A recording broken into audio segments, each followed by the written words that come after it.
Guys, welcome to Caritech academy technovision 2022। आज हम आपके सामने एक बिल्कुल नया टॉपिक शेयर करने जा रहे हैं जिसका नाम है ब्लॉकचेन टेक्नोलॉजी, जिसको रिप्रेजेंट करेंगे आयुषी, एकता एंड अमन, और हमारे ग्रुप का नाम है Techstars. So guys, myself Ayushi, और आज मैं आपको ये बताऊंगी कि एक्चुअली ब्लॉकचेन होता क्या है। जैसे आप सभी आजकल जानते होंगे, बहुत ज्यादा अंडर द टेबल करप्शन हो रहा है और इस करप्शन में सबसे ज्यादा ब्लैक मनी का ट्रांजैक्शन हो रहा है। बट ये रिकॉर्ड कहीं ना कहीं पता है शेयर होते हैं, लेकिन कोई इनको मानता ही नहीं है। क्यों? क्योंकि पहली बात तो इनका एक्सेस हमारे पास नहीं है, दूसरी इसका जो एडमिन है वो कभी भी जाकर रिकॉर्ड चेंज कर सकता है। आज कुछ रिकॉर्ड तो कल कुछ। तो क्यों ना एक ऐसा सिस्टम ले आए जो कि डिसेंट्रलाइज हो, मतलब जिसकी अथॉरिटी एक के पास ना हो और जिसको चेंज करना नियर टू पॉसिबल हो जाए। सो गाइस, आज हम एक ऐसे ही टॉपिक या सिस्टम या डेटाबेस की बात करते हैं, ब्लॉकचेन टेक्नोलॉजी। सो ब्लॉकचेन एक्चुअल में होता क्या है? ये एक ब्लॉक्स का चेन है। ये 1990 में आ गया था, बट ये इम्प्लीमेंट नहीं हुआ। इम्प्लीमेंट हुआ ये 2009 में, जब सातोशी नाकामोटो नाम के एक डेवलपर थे, उन्होंने ब्लॉकचेन की हेल्प से बिटकॉइन को बनाया था। अब हम ब्लॉकचेन को बहुत ही इजी लैंग्वेज में समझते हैं। जैसे एक शॉप होती है, शॉप पे कई सारे ट्रांजैक्शन होते हैं, कौन सामान कहाँ आया, कहाँ से कहाँ गया। बस ब्लॉकचेन भी वही ट्रांजैक्शन है। उस शॉप की ट्रांजैक्शन को हम लोग एक लेजर में मेंटेन करते हैं, ब्लॉकचेन के ट्रांजैक्शन को हम ब्लॉक्स में कन्वर्ट कर देते हैं। ब्लॉक्स की एक एक चेन में एक एक रिकॉर्ड होता है, इसलिए उसको ट्रैक करना भी इजी होता है और उसको हम इजीली ये भी कह सकते हैं कि वो बहुत सिक्योर है, उसमें कोई चेंजेस नहीं कर सकता है। बाकी ट्रांजैक्शन के लिए क्लेजर होता है, बाकी ब्लॉकचेन में हम लोग ब्लॉक से उसको ट्रांजैक्शन करते हैं। अब हम बात करते हैं कि पर्टिकुलर ब्लॉक के अंदर एक्चुअल में होता क्या है। एक पर्टिकुलर ब्लॉक में तीन चीजें होती हैं। पहला है डेटा। डेटा मीन्स इंफॉर्मेशन, कौन सी रिकॉर्ड कहाँ आई, कहाँ कहाँ गए, उसको हम डेटा में स्टोर करते हैं। दूसरी चीज जो हमारी होती है वो है हैश। हैश को हम एक फिंगरप्रिंट की तरह समझ सकते हैं, जैसे हमारा आधार कार्ड, उसके लिए हम अपना बायोमेट्रिक देते हैं, फिर हमको एक आधार नंबर मिल जाता है।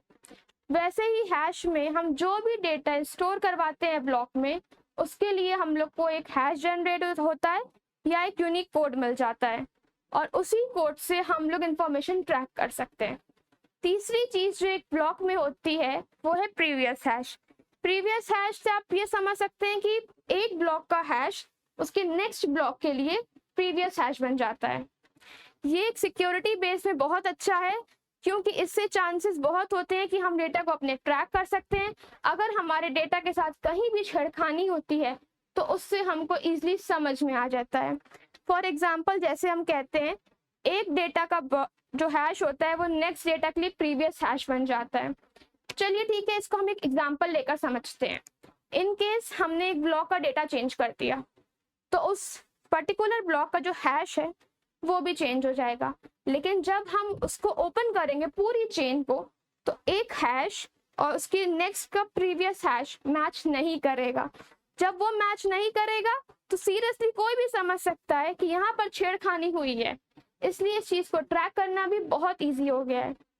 ब्लॉकचेन में थर्ड लेयर ऑफ सिक्योरिटी भी होती है, क्योंकि यहाँ कुछ लोग बहुत एक्स्ट्रा माइंडेड दिमाग होता है जिनका, वो कहेंगे चलो हम तो सारे ब्लॉक्स के हैश चेंज कर देंगे, तो उसमें इतना टाइम लग जाएगा कि आप सोच भी नहीं सकते हैं। बिटकॉइन में एक डेटा का हैश चेंज करने के लिए कम से कम आपको 10 मिनट लगते हैं। तो सोचिए, अगर 1 करोड़ ब्लॉक हुए तो आपको 200 साल लग जाएंगे। बट फिर भी कुछ लोग कहते हैं नहीं, हम तो चेंज कर सकते हैं, हम तो उसके लिए भी बहुत लंबा प्रोसीजर है।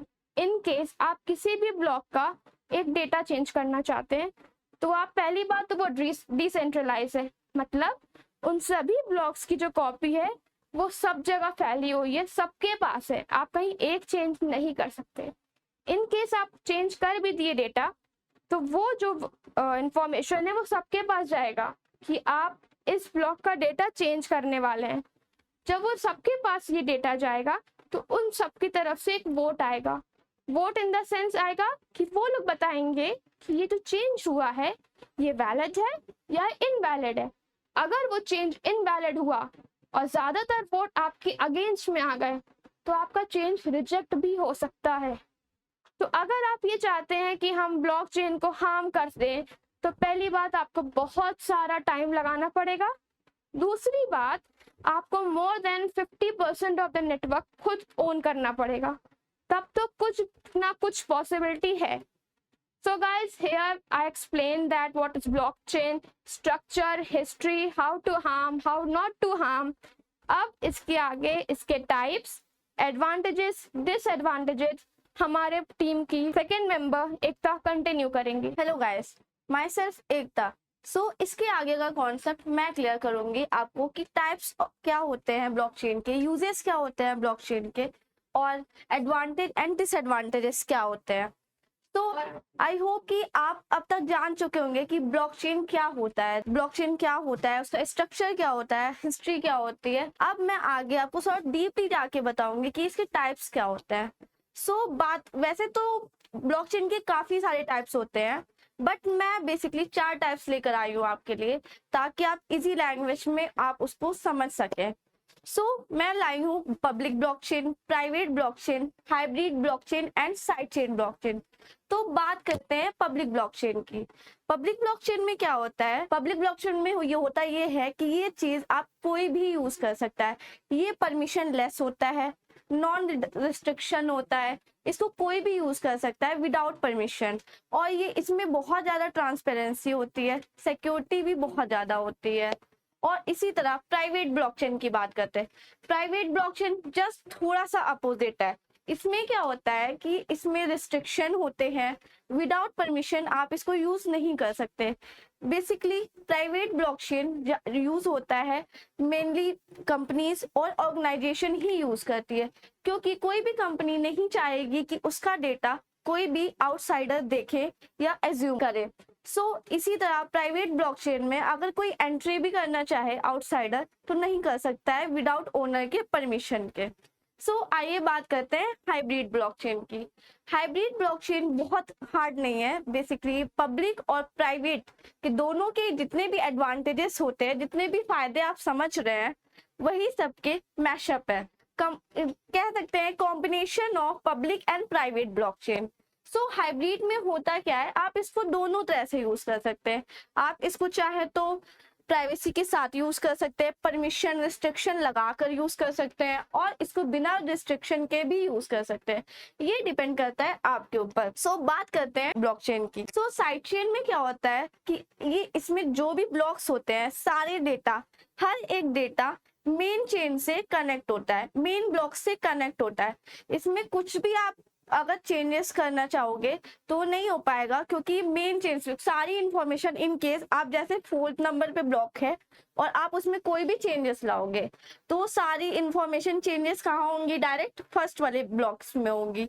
तो इसी तरह हर एक चेन ये डायरेक्ट मेन चेन से कनेक्ट होती है। अब बात करते हैं uses of blockchain. Basically uses, वैसे तो इसके काफी सारे यूज है। ब्लॉकचेन का फर्स्ट पॉइंट, जैसा कि आप देख सकते हैं, ये यूज मल्टीपल एरियाज में होता है। इन केस मतलब आप कहीं भी पूरे वर्ल्ड के कहीं भी किसी भी कोने में रहेंगे, आप इसको इजीली यूज कर सकते हैं विदाउट एनी प्रॉब्लम के, क्योंकि ये पूरे वर्ल्ड में फैला हुआ है और आजकल तो बहुत ज्यादा यूज हो रहा है इसका। लाइक बिटकॉइन, क्रिप्टो करेंसी, हर दोनों तरह से ही बहुत ज्यादा यूज में हो रहा है। 2016 में हुआ क्या था कि सारी जो बिजनेस में इसको यूज किया गया था ब्लॉकचेन को। जो कंपनीज थी, ऑर्गेनाइजेशन थे, वो चेक कर रहे थे कि ये ब्लॉकचेन है क्या और ये हम लोगों के कंपनीज में, ऑर्गेनाइजेशन में यूज हो भी पाता है या नहीं। इसका रिजल्ट क्या हुआ कि सारी कंपनीज ने जिसने भी इसको यूज किया था बहुत ही ज्यादा खुश हुए थे, क्योंकि ये ब्लॉकचेन वो सारी कंपनीज के लिए बहुत ही ज्यादा प्रॉफिटेबल, एफिशिएंट ही साबित हुई थी। तब से ये बहुत ही, और 2016 के बाद ये और भी ज्यादा ग्रोथ में आ गई थी। नेक्स्ट पॉइंट की बात करते हैं। तो नेक्स्ट पॉइंट में ये बताया जा रहा है कि आप इसका जो लेजर होता है, इसका काम क्या होता है? प्राइमरी मतलब इसका मेन यूज ये होता है कि हर एक लेजर को डिस्ट्रीब्यूट करना, मतलब हर एक ब्लॉक्स में किसी भी आप चाहे जैसा कोई सा भी छोटा सा भी लेजर डालोगे, कोई भी छोटा सा भी डेटा डालोगे, तो इसका काम ही है कि हर एक ब्लॉक्स में प्रॉपर पहुंचाना, सबके पास वो डेटा पहुंचनी चाहिए। ठीक है, सो इसके कई सारे यूजेस है। वैसे तो हर जगह इसके यूज होते हैं, बैंकिंग में, हेल्थ केयर में, फाइनेंस में, गवर्नमेंट में, इंश्योरेंस में, मीडिया, एंटरटेनमेंट एंड रिटेल, तो इसको हर जगह से यूज करते हैं। अब आप सोचोगे बैंकिंग, हेल्थ केयर, ये सब में कैसे यूज होगा, बहुत ज्यादा डीपली, बहुत ज्यादा स्ट्रेस में जाने की जरूरत नहीं है, मैं बताती हूँ कैसे यूज होता है। तो बैंकिंग में क्या होता है, बैंकिंग में जैसे कोई भी जाता है, मतलब कोई भी पब्लिक जाती है, वो सारे एम्प्लॉयज क्या करते हैं, सारे बैंकर्स क्या करते हैं, आप कौन कितने पैसे डिपॉजिट कर रहे हो, कितने पैसे विड्रॉ कर रहे हो, सारा चीज एक डेटा के रूप में ब्लॉकचेन में रिकॉर्ड कर दिया जाता है। आप कौन से पैसे कब निकाल रहे हो, कब जमा कर रहे हो, सब कुछ रिकॉर्ड होता है। आपने कौन से पैसे किसको दिए, किसके अकाउंट में गए हैं, किसके अकाउंट से निकले हैं, सारे रिकॉर्ड इसके अंदर एक्सेस किए जाते हैं। बहुत ही इजीली इसमें होता है कि अगर आपको जानना है कि बैंकिंग में कैसे मेरे साथ कोई फ्रॉड तो नहीं हो गया, एक एग्जांपल लेते हैं।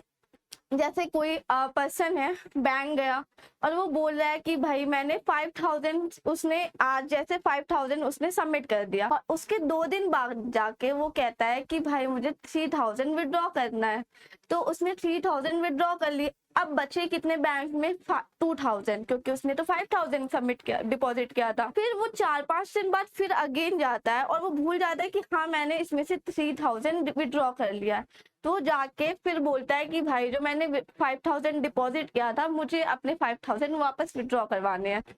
तो बैंक वाला बोलता है कि आपने तो 3000 निकाल लिए थे, 2000 है आपके अकाउंट। तो बहुत ज्यादा स्ट्रेस में हो जाता है, कहता है मैंने तो नहीं निकाले, मैंने तो सबमिट किया था। फिर लेकिन जब अकाउंट होल्डर ने उसने सब कुछ दिखाया, उसने तुरंत ट्रांजैक्शन हिस्ट्री निकाल दी, डेटा निकाल के उसके सामने रख दिया। जब उसने देखा कि हाँ ये इस डेट को मैं ही आया था, तो उसके ऑटोमेटिकली सब याद आ गया कि हाँ ये ट्रांजैक्शन तो मेरे ही है, मैंने ही निकाला था।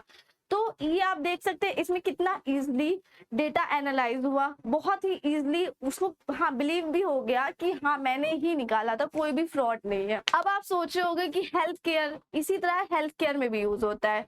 हेल्थ केयर में क्या होता है, सारे जो डॉक्टर्स होते हैं, हर एक पेशेंट की एडमिट, वो कब एडमिट हो रहा है, वो कौन सी मेडिसिन यूज कर रहा है, कितने पैसे, कितने फीस डिपॉजिट के, सारे ट्रांजेक्शन, सारे रिकॉर्ड, सारे बायोडेटा रिकॉर्ड होते हैं, हर एक डेटा। तो कोई भी पेशेंट को कभी कंफ्यूजन या डॉक्टर को ज्यादा हौच पौच करने की जरूरत ही नहीं है, वो इजीली जान सकता है कि कौन सा पेशेंट की कौन सी बीमारी है, क्या पैसे लग रहे हैं उसे, कौन सी मेडिसिन उसके साथ यूज हो रही है, और वो पेशेंट कब एडमिट हुआ है। तो सारी चीजें उसको इजीली पता चल जाती है बिकॉज ऑफ ब्लॉकचेन की वजह से। So now come to the next topic, advantage of blockchain.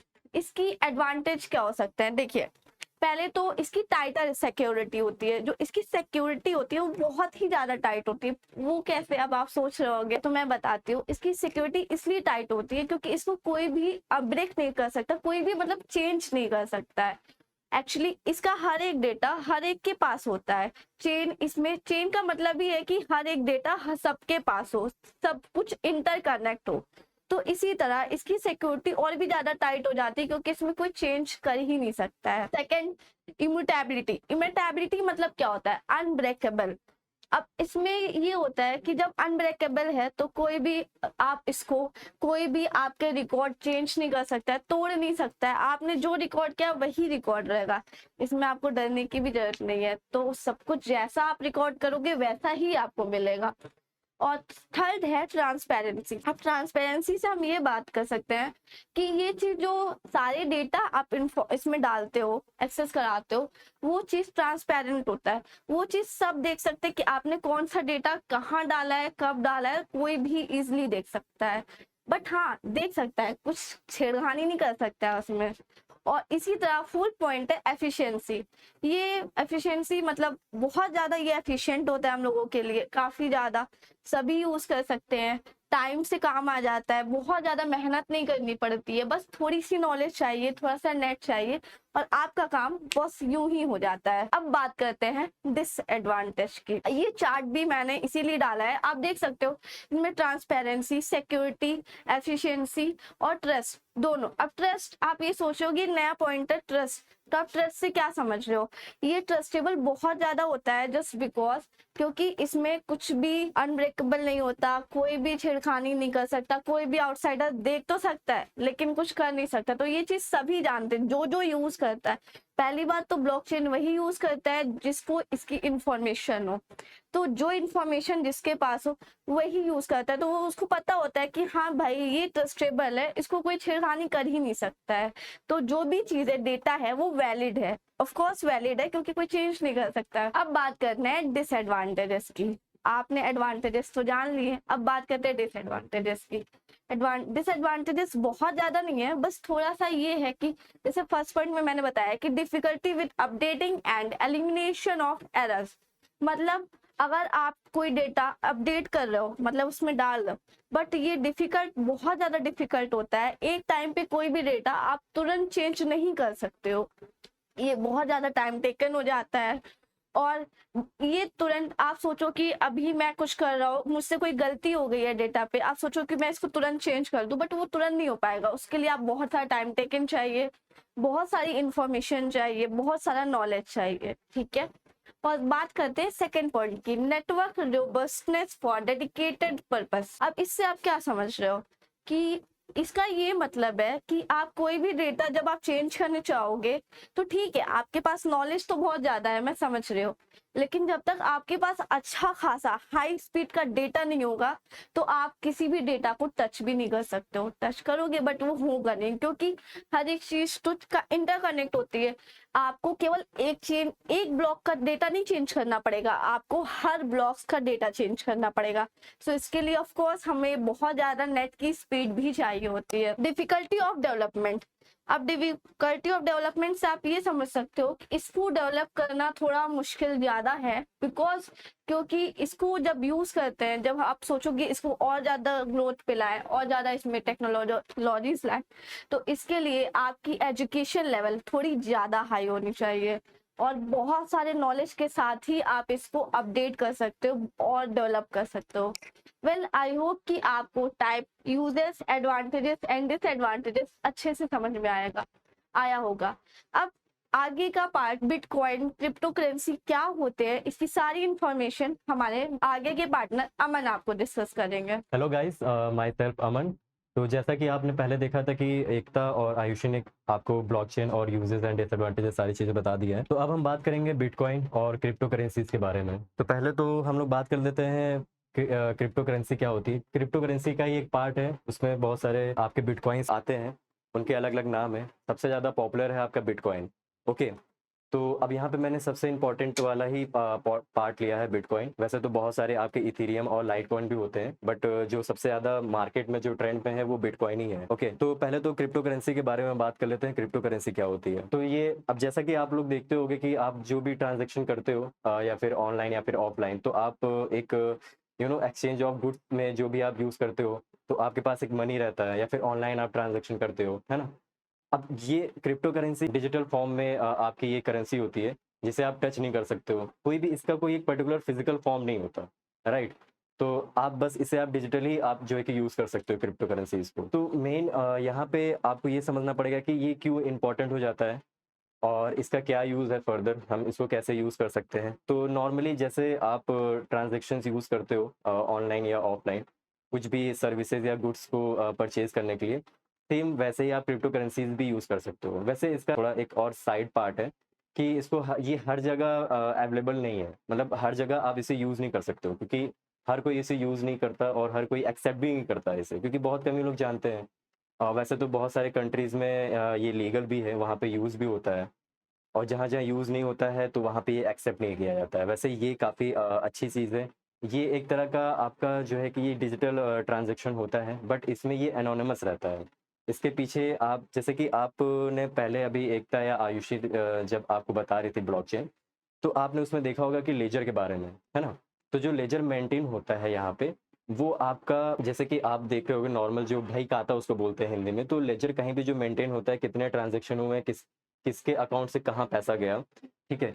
तो वो आपका कहीं एक जगह मेंटेन होता है। इस केस में भी यहाँ पे भी मेंटेन रहेगा, लेकिन आप इसे देख नहीं सकते, है ना? कि किसका ट्रांज़ैक्शन किसके साथ हुआ है, क्या चीज़ें हुई हैं, कितने अमाउंट में हुई हैं, वो आप यहाँ पे पता नहीं कर सकते, ठीक है? तो यहाँ पे इम्पोर्टेंट रोल प्ले करता है क्रिप्टो करेंसी। ये एनोनिमस रहता है, इसे ट्रैक नहीं कर सकते, क्रैक नहीं कर सकते ईज़िली। तो ये भी एक इसका इम्पोर्टेंट फैक्टर हो जाता है। वहीं पे हम ले लेते हैं बिटकॉइन के बारे में। तो आप जैसा देख रहे होगे कि बिटकॉइन काफ़ी ज़्यादा ट्रेंड में है। तो बिटकॉइन पूरे ऑल ओवर वर्ल्ड में ये जो है कि फ़ेमस है। वैसे तो और भी बहुत सारे हैं। सबसे ज़्यादा जो कैपिटलाइज़ मार्केट में जो सबसे ज़्यादा ट्रेंड में रहता है वो बिटकॉइन ही रहता है। उसके बाद आपका इथेरियम आता है। तो उसके बारे में नहीं बात करेंगे, बेसिकली आपका बिटकॉइन के बारे में बात करेंगे। तो अच्छा, आप इसको कैसे यूज़ कर सकते हो? Bitcoin versus crypto currency. वैसे तो बहुत ज़्यादा डिफरेंसेस नहीं है, क्रिप्टो करेंसी में बिटकॉइन और बहुत सारे कॉइन्स आते हैं। तो मेनली आपका इसमें ये होगा कि कोई भी इसमें गवर्नमेंट या फिर सेंट्रलाइज़्ड ऑर्गेनाइज़ेशन कोई भी इसमें इन्वॉल्व नहीं रहती है, ठीक है? क्योंकि ज़ाहिर-सी बात है, आप जैसे एसबीआई या फिर कोई भी गवर्नमेंट से कोई भी आप बैंक से आप लिंक्ड हो, वहाँ पे जो भी ट्रांज़ैक्शन करते हो, तो वो आपका बैंक से रिलेटेड होता है, राइट? कितना ट्रांज़ैक्शन हुआ, कहाँ गया? यहाँ पे ऐसा नहीं है। जैसा मैंने आपको पहले बताया था कि एनोनिमस है ये इसे ट्रैक नहीं कर सकते आप। बट एक पीछे आपका लेजर मेंटेन होता चला जाता है, वही है ब्लॉकचेन। और कोई भी उसी टेक्नोलॉजी को हम ब्लॉकचेन टेक्नोलॉजी बोलते हैं, और कोई भी नहीं है, जैसा कि आपने पहले समझ लिया था। तो उसी को हम ब्लॉकचेन बोलते हैं। तो ये एक दूसरे से इंटरलिंक्ड है। जितने ज़्यादा ट्रांज़ैक्शन होते हैं, उतने ही ज़्यादा ब्लॉकचेन बनते चले जाएँगे इसमें। तो ये बहुत ही सिंपल वे में आप समझ लो कि ब्लॉकचेन क्या होता है और ये कैसे आप इसे यूज़ कर सकते हो, राइट? तो इन 2 में बाकी तो आपने पहले समझ ही लिया होगा कि ब्लॉकचेन क्या होता है। आगे मैंने बता दिया है क्रिप्टो करेंसीज़ और बिटकॉइन। वैसे तो आप इसमें एक आपकी होती है माइनिंग, बिटकॉइन माइनिंग भी होती है। इसमें क्या होता है कि जब आप क्रिप्टो करेंसीज़ या फिर बिटकॉइन आप जब परचेज़ करते हो, तो उसमें आपको एक कोई पज़ल सॉल्व करने पड़ते हैं, है ना? तो जब पज़ल सॉल्व करते हो तो आपको उसके बाद आपको वो क्रिप्टो करेंसीज़ या फिर बिटकॉइन में जब आप भी इन्वेस्ट करते हो और उसके बाद आपको पज़ल्स कुछ मैथमेटिकली पज़ल्स सॉल्व करने पड़ते हैं। तो उसके बाद जब आप उसे सॉल्व कर लेते हो तो वहाँ से आपको रिवॉर्ड्स मिलते हैं बिटकॉइन में ही, ठीक है? तो उसी को हम लोग बिटकॉइन माइनिंग ही कहते हैं, जो कि अगेन ब्लॉकचेन से ही रिलेटेड है। जो भी इसमें टेक्नोलॉजी यूज़ होती है वो ब्लॉकचेन ही है। तो जैसा मैंने आपको बोला था कि जितने ट्रांज़ैक्शंस होंगे, वही उतनी ब्लॉकचेन्स बनती चली जाएँगी, ठीक है? और एक दूसरे से इंटरलिंक्ड होती हैं, आपने पहले समझ ही लिया था। बस ओवरऑल यही है ब्लॉकचेन और क्रिप्टो करेंसीज एंड बिटकॉइन। वैसे बिटकॉइन के अलावा भी आपका एक एक पार्ट आता है स्टेबल कॉइन। स्टेबल कॉइन का मतलब ये हो गया कि अब जैसे कि इसमें बहुत सारी वॉइसेस उठी थी कि बिटकॉइन के कंपैरिजन में कोई और अच्छा डिजिटली ट्रांजैक्शन आ सकता है कि नहीं, ये भी हम समझ लेते हैं। स्टेबल कॉइन का मतलब होता है कि जैसे कि जैसे यूएस डॉलर हो गया, तो यूएस डॉलर आप समझते हो कि बहुत ज़्यादा वैरी नहीं करती है, राइट? तो उसके थ्रू हम एक स्टेबल कॉइन को भी लेके आ सकते हैं, जो कि यूएस डॉलर या फिर कोई भी फिएट करेंसी से इंटरलिंक्ड हो, ताकि वो वैरी ना करे।